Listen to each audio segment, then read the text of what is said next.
सब जगत में, सब स्थान में, सब मनुष्यों में, जड़ चेतन में, सभी रूपों में परम सत्ता शक्ति बनकर बैठी है। उस शक्ति की ही उपासना हम लोग करते हैं। शक्ति के लिए जरूरी है उसे जागृत करने का संकल्प होना चाहिए। इसलिए जागरण होता है। जागरण का मतलब जागृति। जागरण का मतलब ये नहीं कि आप इतना शोर मचा दें कि न सोए न सोने दें, दुखी कर दें सबको, पढ़ने वालों को पढ़ने ना दें, बीमार को शांत होने ना दें, पूरे मोहल्ले में सब जगह पवित्र करके छोड़ेंगे, ठेका ले लें। कितना अजीब लगता है कि 4 आदमी अंदर बैठे माइक के पास और घर के लोग बारी बारी सो रहे हैं और पूरे मोहल्ले का हाल खराब करके रखा हुआ है। हमारी आस्था का सवाल है जी। जगराता मतलब अंदर से और बाहर से जागृत हो जाइए। ज्योति जगानी है, अपने अंदर की ज्योति। या निशा सर्वभूतानाम तस्याम जागृति संयमी, कृष्ण भगवान कहते हैं। गीता में भगवान कृष्ण ने कहा, जिस रात में दुनिया सोती है उसमें साधक जागता है और जागकर ध्यान में परम सत्ता से स्वयं का संबंध जोड़ता है। दुनिया सो रही है, भक्त जाग रहा है। वैसे तो कहते हैं पहले पहर सब कोई जागे, दूजे पहर भोगी, तीजे पहर चोरा जागे और चौथे पहर जोगी। तीसरे प्रहर में चोर जागते हैं, मतलब 2 बजे से लेकर 4 बजे के बीच में चोरों के लिए बड़ा शुभ मुहूर्त है। आदमी उस समय स्वप्न में होता है, नींद गहराई पर जाके उतार पर होती है। उस समय अगर चोर जो है घर की चीज़ें सरकारा और ढम की आवाज़ आए तो आपको सपने में महसूस होगा बारात में गए हुए ढोल बज रहे हैं, चोर अपना काम करेंगे। सपने जो है फिलर का काम करते हैं, आपकी टूटी हुई नींद को जोड़ने का काम करते हैं। तो तीसरा पहर तो चोर लोग यूज कर लेते हैं उसको, लेकिन चौथा प्रहर शुरू होता है 4 बजे से 3 घंटे का 7 बजे तक, जिस समय आसमान में लाली का तिलक लगा हो, पूरी शांति धरती पर फैली हो और आसमानों से देव शक्तियां धरती पर उतरती हों। उनके स्वागत में पवन चमर डुलाना शुरू करे, धीरे धीरे होले होले हवा चले और आसमान ओस की बूंदें मोतियों की तरह घास पर बिखेर कर देव शक्तियों का स्वागत करे। आलस्य अद्भुत फैला हुआ हो लोगों में, नींद की खुमारी में लोग हैं और कोई परमात्मा का लाडला जाग कर उस समय देखे कि प्यारे को पुकारने का समय हो गया। फूल खिलने को तत्पर, कलियां मुस्काने के लिए अलसाई हुई और पेड़ों के घोंसलों में बैठे हुए पंछी पंख तो फड़फड़ा रहे हैं, आंख वो भी नहीं खोल पा रहे हैं। मंदिर का घंटा बजा भी नहीं, शंख नाद हुआ भी नहीं।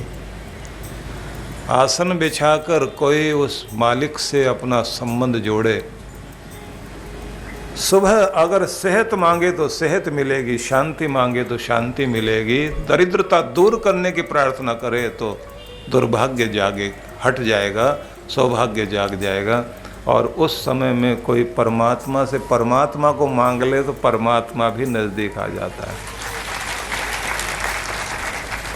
तो ये तो हुआ सामान्य जनों के लिए, जागृति के लिए तत्पर होना प्रभात में, ब्रह्म वेला में, वो वेला जो भगवान की वेला है जिसमें सात्विकता अधिक होती है। लेकिन माई के उपासक, जगदम्बा के उपासक रात्रि में बैठकर ध्यानस्थ हो जाएं, कीर्तन करते करते, जाप करते करते स्वयं को भुला दें, अपने अंदर लहर आने लग जाए, रोम रोम नर्तन करने लग जाएं, अपनी समाधि लग जाए और वहीं पर शक्ति जागृत होकर परम आनंद की प्राप्ति कराए। तो इसलिए ध्यान तक अपने आप को पहुंचाना चाहिए, जाप, गान, राग, संगीत आदि के द्वारा। लेकिन सबके पीछे एक महत्वपूर्ण बिंदु होता है और वो बिंदु होता है संकल्प। संकल्प के धनी बन जाइए। आप अपनी बीमारियों पर विजय पालोगे, निर्धनता पर विजय प्राप्त कर लोगे। अगर आपका संकल्प कमजोर है तो सोचोगे बहुत अच्छी बातें लेकिन कर नहीं पाओगे। बड़ी बड़ी बातें सोच लेना, बड़ी बड़ी बातें मन में बैठा लेना, वो एक बात है। उन बड़ी बातों को पूरा करके बड़े हो जाना वो अलग बात है। वो कोई संकल्प का धनी ही कर पाता है, जिसका संकल्प दृढ़ हो। दृढ़ संकल्प आपको बहुत दूर तक ले जाता है। दृढ़ संकल्प वो होता है कि दुनिया इधर से उधर हो जाए, जिसका संकल्प टूटे नहीं। मन में वचन लिया, मन में ठान लिया, पूरा करके दिखाए। हर दिन नियम निभाए अपना। मौसम खराब है, आंधी तूफान है, सैर का नियम बनाया हुआ है, नहीं बाहर जा सकते, अपने घर में ही टहले, लेकिन पूरा करें। बीमार हो गए, बैठे हुए हैं या लेटे पड़े हैं, उठने की हिम्मत नहीं है, मन मन में ही ऐसा स्थिति पैदा कर दो जैसे टहल रहा हूँ और ऊर्जा प्राप्त कर रहा हूँ। वैसा ही मानसिक कल्पना करे, उठकर चल पड़ा हूँ, स्वास्थ्य प्राप्त कर रहा हूँ और मुझे ताज़ी हवा में परमात्मा की कृपाएं मिल रही हैं। मन मन में दोहराते जाओ, दोहराते जाओ, दोहराते जाओ, आपकी यात्रा पूरी हो। आपने देखा है ना कि पंडित लोग आपसे पाठ पूजा कराते कराते कभी देख लेते हैं कि कुछ लोग उठ नहीं पाते, तो उनको कहते हैं ऐसे हाथ करके और परिक्रमा कर लो। मतलब मानसिक रूप से घूम जाओ, घूमो तो सही, तन नहीं घूमे तो मन तो घूमे। जब आपका तन उठने लायक नहीं हो तो मन तो कम से कम तैयार करो कि वो परिक्रमा कर लगा कर आए। और मन को समझाओ कि छोड़ूंगा नहीं, चाहे कितना भी बीमार हो, जिद्दी आदमी हो। देखिए, जिद को बहुत बुरा माना जाता है। जिद आदमी के घर को तोड़ देती है। जिद मूर्खता से जुड़ जाए तो सत्यानाश कर देती है, लेकिन जिद अगर समझदारी से जुड़ जाए तो आदमी को कहीं से कहीं बैठा देती है। अच्छी चीजों की जिद करना सीखें। महान संकल्प लेकर उसे पूरा करने की जिद अगर ठान लें। महिलाओं में जिद बड़ी चमत्कारी होती है। ये अगर एक बार ठान लें, माफ कर दें तो पहाड़ जैसी गलती, और अटक जाए तो तिनके पे अटक जाए, फिर तो उसके बाद कोई हिला के दिखा दे इनको। अद्भुत जिद होती है। लेकिन ये भी एक बात है, कोमल तन होने के बाद भी इनका मन बड़ा मजबूत होता, दृढ़ मन होता है। इतने व्रत संकल्प यही कर पाती हैं। करवा चौथ पर कितना कमाल का व्रत करती हैं। अपने पति के दीर्घायुष्य के लिए संकल्प लेकर पानी छोड़ दिया। कितनी कितनी महिलाएं ऐसी होती हैं जिनको डॉक्टर ने मना किया हुआ है कि आपको शुगर रहती है, आपको ब्लड प्रेशर भी हाई है और शरीर कमज़ोर है, तो आप व्रत नहीं करना। वो कहते हैं क्या हो जाएगा, मरी तो जाएंगे, लेकिन जिनके लिए कर रहे हैं ना, उनको ज़िंदगी मिल जाए, वो ठीक रहें, वो अच्छे रहें। ऐसी दृढ़ता भी अपनाती हैं। हालांकि इतनी अति नहीं करो, जिंदगी वही अच्छी दोनों हंसे मुस्कराएं और लंबे समय तक एक दूसरे का साथ निभाएं। लेकिन एक ही दिन में उम्र बढ़ाने के लिए पूरी ताकत लगा दे, रोज कलेश कर कर के उम्र घटाएं, तो वो भी तो गलत है ना। और कुछ को तो बोलने की आदत कितनी खराब होती है। एक महिला तो करवा चौथ के दिन, क्योंकि एक तो उस दिन चांद भी बड़ी देर में निकलता है, आसानी से नहीं निकलता, बड़े हाथ जुड़वा करके निकलता है। अब आस पड़ोस वाली महिलाओं ने तो व्रत खोल भी लिया, ये बेचारी इंतजार कर रही। पड़ोसन ने पूछ लिया, आपके पति नहीं आए, सामान वामान लेने गए थे? बोले पता नहीं कहाँ जाके मर गए। निकल गया ना मुंह से। और भी बहुत सारी ऐसी बातें। सार यही है कि हर दिन अच्छा बोलना, अच्छा सोचना, घर को क्लेश से रहित करना, ये हर दिन का करवा चौथ है। अगर इसे अपना लिया जाए तो इससे बढ़िया बात क्या हो सकती है। लेकिन फिर भी अगर अच्छी जिद हो, जिद को सही दिशा में लगाएं, तो ये जिद आपको बहुत आगे ले जाती है। तो दृढ़ संकल्प जिसका है उसके नियम पूरे होते हैं, उसकी भक्ति पूरी होती है, उसकी दृढ़ता के कारण ही ऊंचे शिखरों पर पहुंचता है आदमी। हिलेरी, तेंजिंग दोनों का प्रयास और पुरुषार्थ सफल हुआ जब वो एवरेस्ट की चोटी तक पहुंचे। तो हिलेरी से किसी ने पूछा कि तुम पर्वत शिखर पर दुनिया की सबसे ऊंची चोटी तक चढ़ के गए, वहां तक पहुंच कर आए, तो तुम्हारे पास ऐसी क्या खास बात थी? तुम्हारे पांव वहां तक पहुंच गए, ये साधारण बात नहीं, लेकिन क्या अंदर है ऐसा जो तुम्हें वहां तक लेकर गया? तो उन्होंने कहा, पांव तो सबके पास है, मेरे पांव वहां पहुंच गए, बात यह नहीं है। मेरी हिम्मत, मेरा साहस और मेरा संकल्प वहां तक पहुंचा। जिसके अंदर इतना बड़ा संकल्प और साहस होगा, इतनी हिम्मत करेगा, तो वो इससे भी ऊंचा जा सकता है। मुझे एक यूरोप की बात याद आती है, आपको बताना जरूरी समझता हूँ इस समय। ये काले गोरे का भेद यूरोप अमेरिका में बहुत ज़्यादा है। जैसे यहाँ छुआछूत की समस्या थी, किसी समय बहुत ज़्यादा थी, अभी भी जाति प्रथा बहुत भयंकर है। सारी राजनीति जाति के आधार पर होती है हिंदुस्तान में, भेदभाव बहुत ज़्यादा है। कमाल तो ये मंदिर तक में जाके जाति बिरादरी का झगड़ा करते हैं लोग, होटल में सारे इकट्ठे बैठ के खाते हैं। कमाल की बात है, वहाँ कोई नहीं देखता है कि कौन किस जात का है। तो यूरोप अमेरिका में काले गोरे का बहुत भेद है, काले लोगों का बहुत अपमान हुआ। इस समय इस स्थिति पर बड़े कठोर कानून बने। किसी को काला कह नहीं सकते आप, वहाँ ब्लैक नहीं कह सकते आप। ब्लैक मुंह से निकला तुरंत आपके ऊपर कार्रवाई हो जाएगी। तो इस बात को लेकर एक व्यक्ति ने क्रांति की, लेकिन उस सब पर न बता के आपको वो बताना चाहता हूं कि उसकी जिंदगी में शुरुआत कैसे हुई।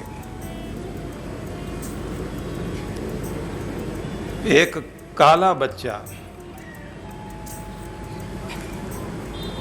गुब्बारे वाले को देख रहा है, वो गैस भरे गुब्बारों में हाइड्रोजन गैस भर देते हैं तो उड़ता है ना गुब्बारा ऊपर। तो बहुत सारे लोग, मेला सा लगा हुआ था, उसमें बहुत लोग खड़े हुए हैं। तो गुब्बारे वाला रंग बिरंगे गुब्बारे ऊपर छोड़ता है। थोड़ी थोड़ी देर के बाद एक गुब्बारा ऊपर छोड़ दिया, फिर लाल छोड़ दिया, नीला छोड़ दिया, सफ़ेद छोड़ दिया, हरा छोड़ दिया, एक साथ कई सारे गुब्बारे छोड़ दिए। वो सब ऊपर जा रहे हैं, छोटे छोटे बच्चे ताली बजा बजा करके खुश हो रहे हैं। लेकिन सारे गुब्बारों में काला नहीं था। तो एक बच्चे ने काले गुब्बारे को पकड़ा और कहा, अंकल ये भी ऊपर जा सकता है क्या? गुब्बारे वाले ने देखा, क्योंकि उस काले बच्चे के दिमाग में था कि और सब रंग ऊपर जाएंगे, लेकिन ये जो हम काले हैं हम लोग कभी तरक्की नहीं कर पाएंगे, तो काला गुब्बारा भी नहीं जाएगा ऊपर। तो उसने बच्चे ने पूछा गुब्बारे बेचने वाले से, अंकल ये काला गुब्बारा भी ऊपर जाएगा? तो उसने कहा, हाँ बेटा जाएगा। बच्चा आश्चर्य कर रहा है। तो उसने उस समय एक बात कही उस गुब्बारे बेचने वाले ने कि सवाल गोरे काले और लाल पीले गुब्बारे का नहीं है, इसके अंदर भरा क्या है इसका सवाल है। और उसने कहा, बेटा तुम्हारे अंदर क्या भरा हुआ है वही तुम्हें ऊपर लेकर के जाएगा। अगर तुम्हारे अंदर कोई सही चीज़ नहीं भरी हुई है, काले गोरे से कुछ फर्क नहीं पड़ेगा। मैं ये निवेदन करना चाहता हूँ आपके अंदर, अगर आपके विचार की गैस या शक्ति महान आपके अंदर भरी है, वो ले जाएगी आपको, बहुत ऊपर ले जाएगी। आप गरीबी में पले हैं, आपकी जाति छोटी रही है, आपका घराना छोटा रहा है, इससे कोई फर्क नहीं पड़ता। फर्क इससे पड़ता है आपके विचार कितने बड़े हैं। अगर आपके विचार की शक्ति आपके अंदर बड़ी भरी हुई है तो दुनिया की कोई ताकत आपको ऊपर उठने से रोक नहीं सकती। इसलिए अपने आप को महान विचारों से भरिए, ऊंचे विचारों से भरिए। और जिंदगी रोने के लिए नहीं है, जिंदगी जैसे तैसे करके काट लेने का नाम नहीं है, जिंदगी को जी भर के जीना है। दुनिया आपकी मुस्कुराहट को छीनने की चेष्टा करेगी, रुलाना पसंद करेगी, मजाक उड़ाना पसंद करेगी, पर अपने आप को खुद मजाक का बिंदु मत बनाइए। अपनी हिम्मत से बढ़िए ऊपर, संकल्प से, दृढ़ संकल्प से अपने को स्वस्थ करो, अपने रोगों को हटाओ, अपनी निर्धनता को हटाओ। और तो और मैं कहूँगा, दूसरों को मजबूर करो कि मेरे साथ क्या व्यवहार होना चाहिए। रोको, उस समय गलत कोई व्यवहार करता है तो कहो रुकिए, मेरे साथ आप ऐसे नहीं बोलेंगे, ऐसे नहीं, ऐसे बात करिए। बर्दाश्त करते करते गड्ढे में घुसा लेंगे अपने आप को तो लोग कुएं में डालेंगे आपको। तो अपना सम्मान अपने अंदर सुरक्षित रखो। शक्ति की उपासना करने वाले लोग अपने अंदर शक्ति भरें। शक्ति आएगी संकल्प से। शक्ति मंत्र पाठ कीजिए, जागरण कीजिए, जागृति लाइए। जागरण का मतलब सिर्फ जागे रहना नहीं है, जागरण का मतलब है होश में रहना, होश में जीना। महाभारतकार ने बहुत प्यारी बात कही, उत्थातव्यम जागृतव्यम योक्तव्यम भूति कर्मसु। उठ जाओ, जाग जाओ, योक्तव्यम और जुड़ जाओ, जिससे जुड़ना है। मतलब सबसे पहले कहा उत्थातव्यम, उठो। मतलब उठना कह देने से इतना ही अर्थ नहीं है। तुम जहां हो, जिस स्थिति में हो, जिस परिस्थिति में हो, जहां पड़े हुए हो, वहां से ऊपर उठने की चेष्टा करो, वहां से ऊपर जाओ।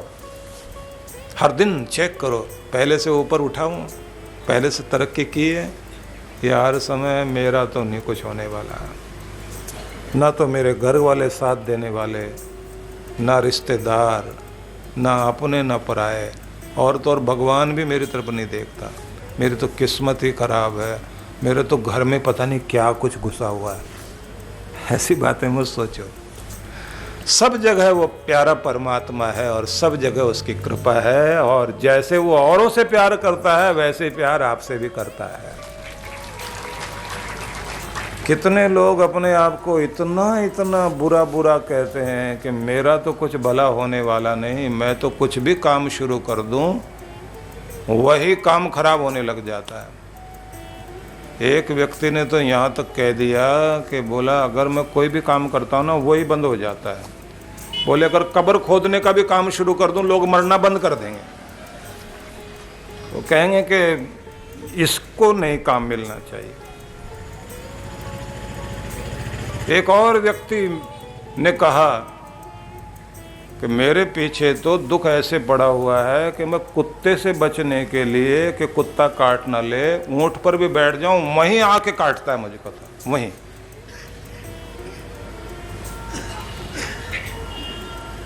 असल में कुत्ता नहीं काटता, काटता है आपके मन की कमजोरी का विचार, वो वहीं लेकर आएगा। और डरा हुआ आदमी जब पहली बार मोटरसाइकिल स्कूटर चलाना सीख रहा होता है तो मन मन में एक मंत्र बोल रहा होता है। रोड पर जैसे जा रहे हैं ना, खंबा दिखाई देता, खंबा बचा के, खंबा बचा के, खंबा बचा के, खंबा, सीधा खंबे पे मारेगा, टक्कर जाए। क्योंकि पहले तो खंबा बचा के आगे जाके बचा के भी छोड़ देता, खंबा खंबा खंबा खंबा, गए जाके टकरा दिया। वो डर आपको वहाँ ले जाता है। जो चीज़ महसूस करोगे आपका अवचेतन मन, अनकॉन्शियस माइंड आपको वही पूरी करा देगा। निकालिए सब डर। ये डर बहुत दुखी करते हैं आपको, और डर को हटा दें। और आप देखते हैं ना कि वैसे आदमी चोर पकड़ ले और पीट भी ले उसको, लेकिन सपने में जब चोर आता है तो आदमी की घिघी बन जाती है, अंदर से आवाज़ घी घी की निकलती है। वो घी वो खाने वाला घी नहीं, गला घुटा हुआ रहे जैसे, ऐसे आवाज़ निकलती है, आवाज़ बाहर ही नहीं आ पाती, घबराहट जैसे किसी ने गला दबा दी। ना उस समय सपने में चोर होता, ना कोई मारता, पर आपका डर आपका गला दबाता। न जाने कितने सारे डर, कितने सारी चिंताएं आपका रोज गला दबाती हैं। लेकिन आप देखते हैं ना, जगदम्बा माँ परमेश्वरी महाकाली का रूप जब वो धारण करती है तो शत्रुओं का संहार करते हुए, जैसे 2 हाथ नहीं, सब देवी देवताओं के 4 हाथ हैं, दुर्गा माता के 8, एक साथ इतने सारे हाथ। लेकिन एक मजे की बात देखिए आप, दुर्गा माता का एक सिर, हाथ 8, जिसके घर में सोचने वाला एक सोच हो और करने वाले अनेक, एक कहे और सब माने, वहाँ है शक्ति, वहाँ शक्ति जागेगी। और रावण के सिर अनेक और करने वाला एक, तो जहाँ अलग अलग विचार वाले खूब बातें करते हो और मानने वाला एक भी ना हो, तो वहाँ तो जैसे लंका नष्ट हो गई है, ऐसे व्यक्ति नष्ट हो जाता है। इसलिए ये याद रखिए, अगर आपको शक्ति युक्त होना है, जैसे आपकी उंगलियां इकट्ठी होकर जुड़ती हैं, मिलती हैं, तो पावर बनती है ना।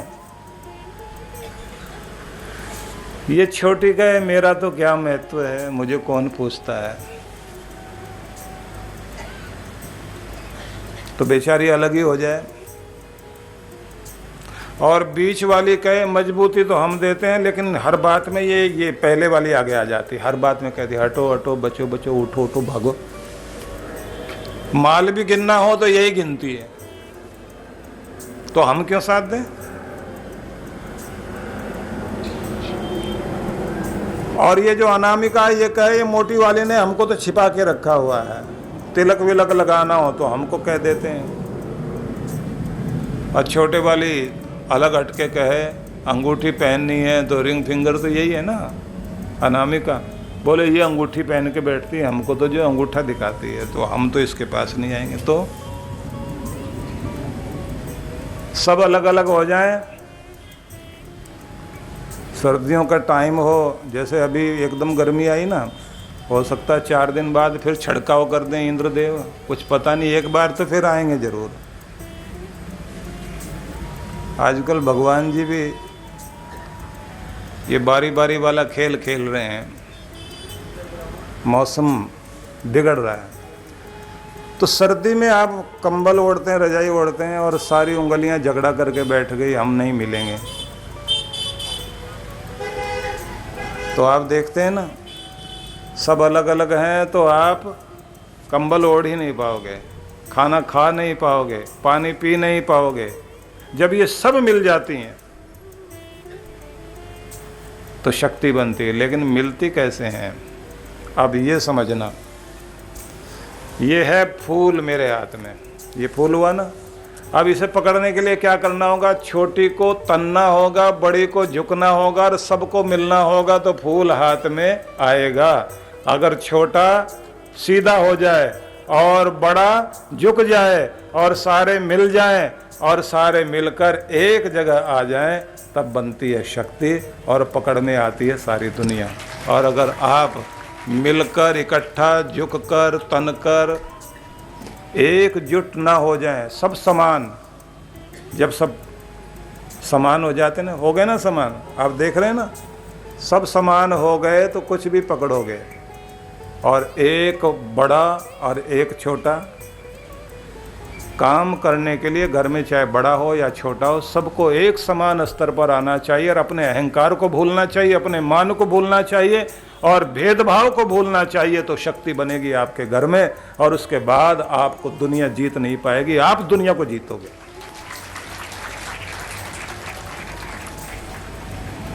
भेदभाव भुलाओ, बड़े छोटे सबका महत्व है। मिल जाएं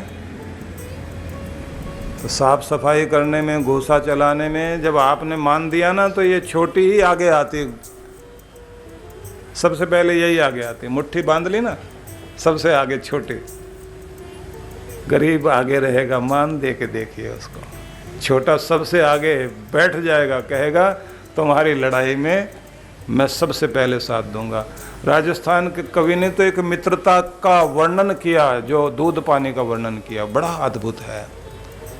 गरीब अमीर दोनों भेद भूलकर मिल जाएं और प्यार सच्चा हो जाए तो ऐसी दोस्ती कमाल की होती। तो उसने लिखा कि पानी दूध दोनों मिल गए और दूध पानी मिलने के बाद पानी ने दूध से कहा, मित्र आज तक हमारी कोई वैल्यू नहीं थी, आज तुमसे मिले, तुमसे दोस्ती हुई तो देखो क्या कमाल हुआ है, आज हमारी कीमत बन गई है, आज हम तुम्हारे भाव बिक रहे हैं, तुम्हारा रेट हमें मिल रहा है, तुम्हारा मान हमें मिल रहा है। बड़े के साथ मिलने का मतलब है हम भी कीमती हो गए, तुमने तो हमारी कीमत बढ़ा दी, तुमने तो हमारा मान बढ़ा दिया।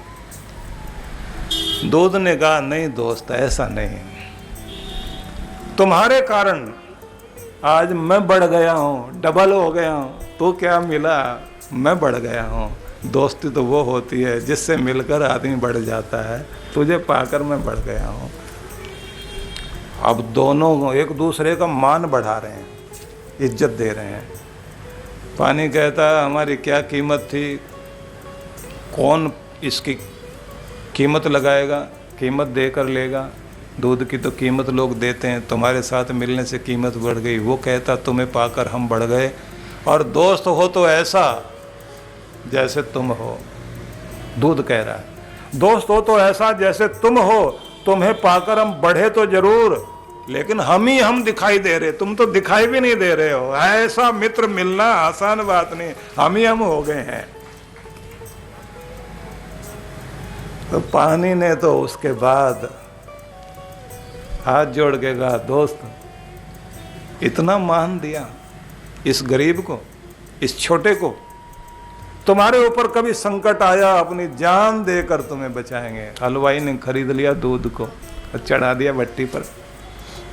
अब पानी ने देखा मेरे मित्र पर आया है संकट, तो दूध को जलने नहीं दिया, अपने आप को जला बैठा। एक एक बूंद जलता चला गया, जलता चला गया, जलता चला गया। जब पानी पूरी तरह जलकर खत्म हो गया, दूध ने देखा अभी तो यहीं था, ये गया कहाँ है। ढूंढने लगा, इधर उधर इधर उधर ढूंढते ढूंढते इतना जोश आया कि कढ़ाई से उबाल लेकर बाहर आ ही रहा था, उबलने लगा। उबाल लेकर बाहर आ रहा था, दोस्त को ढूंढने जा रहा था। हलवाई ने देखा मेरा नुकसान करने वाला है ये, तो फटाफट पानी का लोटा लेकर आया, पानी के छींटे मारे और कहा भैया अपने दोस्त को संभाल, चैन से बैठ।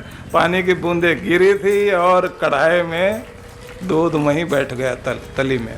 महिलाएं तो रोज करती ना खेल, पानी के छींटे मारे, सांत्वना दे दी दूध को, बैठ जाओ तुम्हारा मित्र आ गया। ऐसी व्याकुलता, ऐसी मित्रता, ऐसा प्रेम जहाँ होता है वहाँ होती है शक्ति।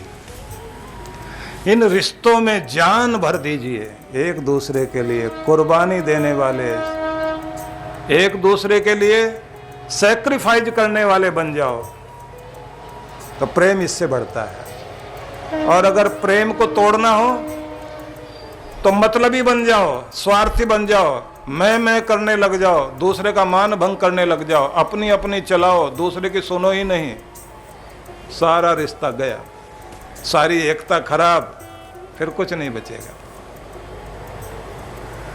इसलिए शक्ति की वासना करने वाले लोगों को त्याग को महत्व देना, संकल्प को महत्व देना, पूजा को महत्व देना, एकता को महत्व देना, और सबकी खोपड़ी अलग अलग हो लेकिन सब मिलकर एक विचार वाले, एक योजना वाले, एक मत वाले बन जाएं, तो उसके बाद देखो विजय आपकी ही आपकी रहेगी, लक्ष्मी आपकी है, फिर तो पूरी तरह सफलता आपको मिलेगी।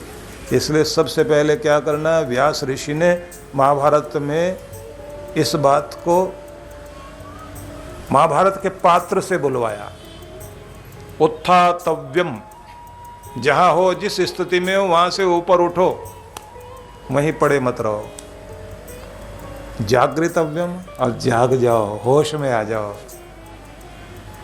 चाणक्य ने होश के लिए कहा, कौन सा वक्त है, तेरा समय कौन सा चल रहा है, पहले तो ये जान, और तू कौन है इसे जान, और तेरी शक्ति क्या है, और तेरा साथ क्या है, और तेरे सामने लक्ष्य क्या है। अगर इस पर विचार करेगा तो तुझे होश आएगी, और होश में आया तो सब कुछ पा लेगा।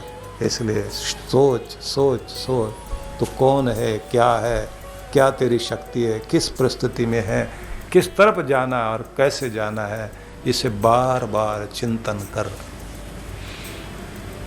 चाणक्य अद्भुत हुए हैं, इतना बुद्धिमान व्यक्ति। यूरोप में हुआ मैकियावेली 350 साल पहले, और 2-2.5 हजार साल पहले हिंदुस्तान में हुआ है कौटिल्य, चाणक्य, अद्भुत व्यक्ति था।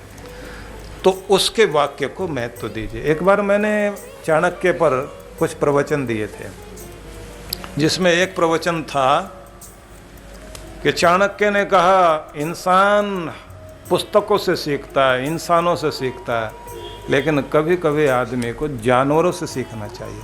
तो उसने कहा था 20 बातें जानवरों से सीखो। ये मैंने आज से 22 साल पहले प्रवचन दिया था, और वो सब रिकॉर्ड होते हैं। तो कभी आप उसको, कैसेट होते थे पहले, तो अब सीडी वीडी में अभी भी कहीं ना कहीं ढूंढ के आप देख सकते हैं, सुन सकते हैं इसको। बड़ा महत्वपूर्ण होता है। मैं कभी कभी जब बहुत सारी बुक्स लाइब्रेरी से लेता हूँ या कहीं से भी लेता हूँ, यात्रा में होता हूँ, तो बहुत इच्छा होती है बहुत कुछ पढ़ने के लिए, जानने के लिए। तो मुझे लगता है कि संसार के बड़े से बड़े महान मस्तिष्क से संबंध जोड़ने के लिए सबसे बढ़िया माध्यम पुस्तकें हैं। पढ़ना चाहिए, जानना चाहिए, सीखना चाहिए, कभी पीछे मत हटो, नया नया सीखना। इससे आपके मस्तिष्क का नवीनीकरण होता है, नया दिमाग होता है, नए विचार आते हैं, नई शक्ति आती है। और दुनिया हर पल बदल रही है, इतनी नई नई टेक्नोलॉजी, नई नई टेक्निक, नए नए तरीके, नया नया ज्ञान, नई नई खोजें, नए नए ढंग, नई नई शैलियाँ, बहुत कुछ नया हो रहा है। अपने को नया बनाए रखो। शौक पालना है तो अच्छा शौक पालो, बेकार के शौक क्यों पालते हो? सारा दिन बुद्धू बक्से के सामने बैठे रहते हो, हाथ में रुमाल लेकर के, सीरियल चल रहा है। पहले तो आदमी लोग विलन बनते थे, आजकल तो महिलाएं विलन बनी, फिर आजकल दादी अम्माओं को विलन बनाया है। वो ऐसे ऐसे दांव चलती हैं सीरियल में। थोड़े टाइम में ये आपके बच्चों को दिखा देंगे विलन बनते हुए, छोटे छोटे बच्चों से अपराध कराते हुए दिखा देंगे। पूरे समाज को विकृत करने में लगे हुए। सारा दिन बैठकर उनमें क्या पाओगे आप लोग? हाँ, ये बात अलग है कि वो एक्टिंग कराने में, एक छोटे से सीन में भी जान भरने के लिए। हम लोग LA में थे, अमेरिका में, तो वहाँ पर एक सज्जन थे जो हमको लेकर गए यूनिवर्सल स्टूडियो में, हॉलीवुड में। तो वहाँ एक जगह जहाँ पर वो शूटिंग वगैरह चलती हैं, तो एक जगह पर उन्होंने एक स्थान दिखाया जहाँ पे उन्होंने बताया कि एक कोई महिला अभिनेत्री ने एक सीन देना था रोने का, तो 4 दिन लग गए उसको, 14 घंटे रुलाया उन्होंने। उसके बाद में कहा कि अब तुम्हारा जो है सीन फाइनल हुआ कि हिला के रख दो अगलों को, बेबस हो जाए आदमी। लेकिन है तो सब नाटक, नकलीपन। उसे देखने के लिए लोग पागल रहते हैं। पूरी दुनिया में ये चीज़ें राज कर रही हैं, लेकिन अपने मस्तिष्क पर इन नकली चीज़ों को हावी मत होने दीजिए। ये आपको कुछ बनाती नहीं। हाँ, जिनसे प्रेरणा मिले, जिससे आपको शक्ति मिले, जो मोटिवेट करते हो, जिनसे आप इंस्पायर होते हो, ऐसी कोई चीज़ ढूंढो। और खाते भी हो ना, जो भोजन करते हो वो भोजन करो जो आपको शक्ति दे। और भोजन को इतना मत पका दो कि उसका पौष्टिक तत्व मर जाए और मृत भोजन करें आप। आपको जिंदगी देने वाला भोजन होना चाहिए, आपको जिंदगी देने वाले विचार होने चाहिए, और आपको जिंदगी देने वाली दोस्ती होनी चाहिए। आपको मिले भी तो वो लोग मिले जो आपके अंदर निखार पैदा कर दें। उन लोगों के साथ मत बैठना जो आपको शक्तिहीन कर दें। चुनाव भी करो तो ऐसे लोगों का चुनाव करो जिनके साथ बैठने से आपका भला हो। चुनाव करने में अर्जुन ने अद्भुत काम किया, दुर्योधन ने बहुत बुरा किया। दुर्योधन ने चुना शकुनी को सलाहकार, पूरे खानदान को मिटवा दिया उसने। और अर्जुन ने सलाहकार किसको चुना? अपने कृष्ण को, जिसका परिणाम यह हुआ पूरी धरती पर एक बड़ा प्रभाव छोड़ गया। अर्जुन, वीर अर्जुन के नाम से संसार में प्रसिद्ध हो गया, क्योंकि उसको सलाहकार महान मिला। कैकेयी को मंथरा मिल गई तो घर तहस नहस हो गया। गलत लोगों को सलाहकार मत बनाना। ये साधारण बात नहीं होती। हम लोग हर समय सलाह पर चलते हैं, विचारों पर चलते हैं, विचारों में जीते हैं। और हिंदुस्तान में मुफ्त की सलाह देने वाले बहुत लोग हैं। राय साहब इतने सारे हैं, फ्री में सब काम छोड़ के सलाह दे रहे हैं आपको। बचिए। तो आप जहाँ हैं वहाँ से ऊपर उठो और जागो, होश में आओ। जागो और एकाग्रता प्राप्त करो तो शक्ति आपकी बढ़े। और फिर जो ये कहा योक्तव्यम, खुद को जोड़ो, मिला दो, अपनी शक्ति को मिला दो, मन को मिला दो, बुद्धि को मिला दो। किससे? जो पाना चाहते हो, जो आपका लक्ष्य है। क्या चाहिए आपको? अब मैं थोड़ा सा वो बता रहा हूँ, जल्दी जल्दी आप उसको सुन लेना। पहली बात, आपको अच्छी सेहत चाहिए। सबसे पहले चाहिए आरोग्यता। दूसरी चीज क्या चाहिए? आर्थिक संपन्नता। तीसरी चीज आपको क्या चाहिए? पारिवारिक प्रसन्नता। चौथी चीज आपको क्या चाहिए? सामाजिक प्रतिष्ठा। अब मैं जल्दी जल्दी बोल गया, एक एक पर आता हूँ, आपको याद रह जाए ना, जिससे आप यूज कर लें। सबसे पहली बात, सबसे पहले आपको चाहिए आरोग्यता, अच्छी सेहत। तो अपना मन एकाग्र कर दो कि जब तक मैं दुनिया में हूँ मेरा शरीर मेरा साथ निभाता रहे और मैं अपने शरीर के साथ ज्यादती न करूं। नहीं तो आपके घुटने कहेंगे मित्र बहुत साथ दिया, मैंने आपको ढोया, बहुत बुरी तरह से आपने मेरा उपयोग किया, अब नहीं चल पाऊंगा। तो टांग घसीटते हुए चाल बिगाड़ के आप चल रहे हैं, क्योंकि आपने दुरुपयोग किया। और एक उम्र तो ऐसी आ जाती है आदमी के, आदमी हिलता डुलता लचर पचर चल रहा होता है, घर के लोग भी आश्चर्य करते हैं, मिलने वाले भी आश्चर्य करते हैं, ऐसे तो नहीं थे ये, क्या हो गया। अगर आप अपने शरीर को थोड़ा थोड़ा योगा एक्सरसाइज वगैरह करते रहें, प्राणायाम करते रहें, ठीक भोजन करें, ठीक नींद लें, तनाव से रहित रहें, तो आपकी ये देह आपका साथ निभाएगी। तनाव तो आता है, टेंशन आएगी, चिंता आएगी, भय भी आएगा, आने दो, पर टिकने मत देना, ये याद रख लीजिए। अगर टिक गई ये चीज, तनाव लगातार टिक गया तो वो खोखला कर देगा, भय लगातार टिक गया तो हार्ट को कमजोर कर देगा, चिंता लगातार टिक गई तो दीमक का काम करेगी, खोखला कर देगी।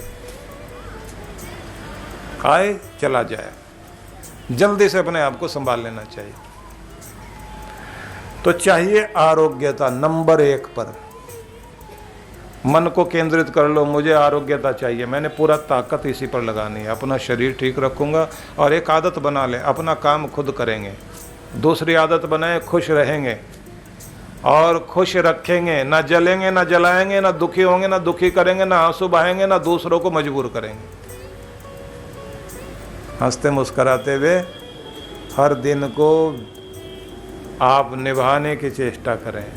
अगर आप मुस्कुराहट को भूल गए तो समझ लीजिए कि आपने अपने आप को सजा दी है।